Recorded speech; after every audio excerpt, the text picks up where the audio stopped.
Amerika universitetini bitirish ham aslida pul. Misol uchun o'zimni o'rtoqlarimdan misol keltiraman. Yaqinda bitirishdi. Ulardan so'radim. Kiyimlari bor edi, o'sha o'zini spetsialniy bitirish uchun kiyadigan kiyimlari, o'zini shapkasi ham bo'ladi. Buni nech puldan olding, o'zing uchun oldingmi, menga ham berib turasizlarmi degan maqsadda so'rasam, "Yo'q, biz buni arenda qildik" deyishdi.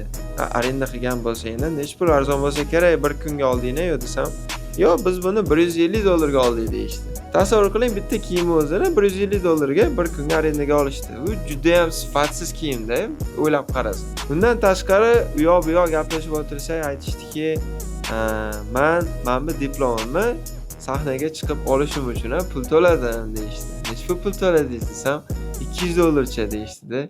Keyin undan tashqari ularning ota-onasi keldi. Ota-onasi uchun ham chiptaga pul to'labdi $35 dan.